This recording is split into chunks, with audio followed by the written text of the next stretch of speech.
How's that? For those of you in stats, pretty good, right? Sum of the squares or whatever. So what's going on here? And you remember the experiment we did, right? Please? You do. Yeah. So in the experiment, we soaked potato slices in different concentrations of sucrose. We weighed them before and after, and then we calculated the percent mass change in the potato slices. So in the potato slices that gained mass, what happened?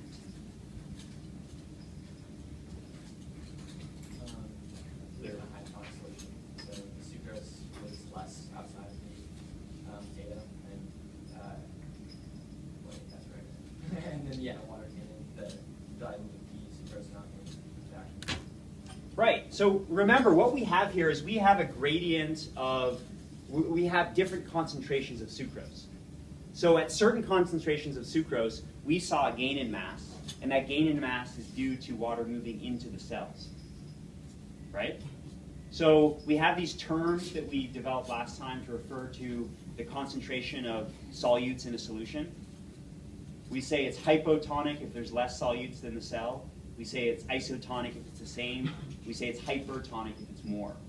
So what you're saying is that in some of these slices, let's say 0, where it gained 9.4%, that means outside of here there's less solutes.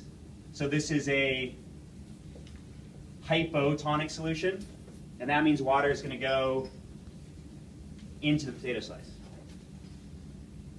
Move over to the next one, 0.1.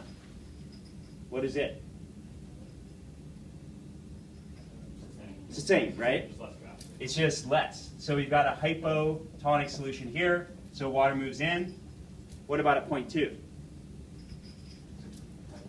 Hypo, but even less. So why are we getting less movement of water into the cells in these different concentrations of sucrose? Because there's a more closely related amount of free water molecules between the water and the potato. Exactly. So what we're doing is we're getting closer and closer to an equal solute concentration between outside the cell and inside the cell.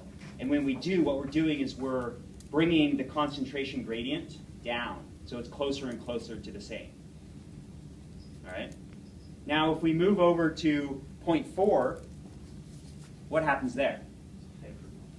It loses mass, which means that it is hypertonic, which means what direction is water going? Out of the cell, right? So water leaves the potato slice here, and for our 0.8, we also have hypertonic, which means water leaves. So when you plot this out, what is special about that place where the line crosses the 0% change? We didn't happen to get one that worked out perfectly that way, though 0.2 is pretty darn close. But that's the point that it would be isotonic relative to the concentration inside the cell. So think how cool this experiment is, that it involves nothing more than potato, table sugar, water, and a scale. And you can actually estimate the internal solute concentration of a potato cell using only those tools. Yeah? So is that, at that point, if you were to have an equilibrium between the two and it maintained, would that be called the equilibrium constant? So I was reading something on that. I'm not sure what the equilibrium constant refers to in this case. But it would be in equilibrium. Okay. So you would be at an equilibrium state where at this point here, which would be the isotonic point, it would be in equilibrium where there's the equal amount of water going in the cell as out of the cell. So there isn't a net movement either direction. Okay. Pretty neat, right? I don't know. For me, actually in the old days, we used to do that experiment with those cursed dialysis tubing bags, which always rupture and we never get good data.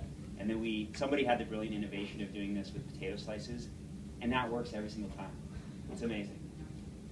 And now we can vote. That's right, we never give up. Yeah? Left it in longer, would it change? It would change more. Yeah. So you would, but then at a certain point, you would, presumably with a like a potato cell in a hypotonic solution, you would reach an equilibrium also based probably on the pressure within the cell. So as water flows in and the cell swells, that's also going to resist the movement of more water into it. So you won't have a limitless gain of water. You should eventually level out. And so I don't know that we let these go long enough for it to reach that state, but that would eventually happen. And likewise, you'd eventually suck out as much water as you can based on the concentration of these cells. So you can imagine with a 0.4 molar, you might have to remove half the water, and then you get to an equal solute concentration, and then it would stop moving. Yeah, so eventually these would potentially reach equilibrium. What about, oops, oh, there we go. Good. So I deleted somebody's data, I'm sorry, but it looked wrong to me. And I know that's not good science, but it was so far off that I just couldn't accept it being in there. And it's terrible science, but that's just how it goes. So look at that data set, and what do you see?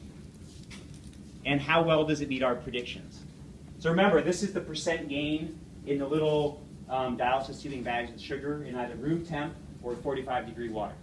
So take a look at that, the class data overall, and discuss with your neighbors whether this meets our expectation based on the discussion we had on Monday.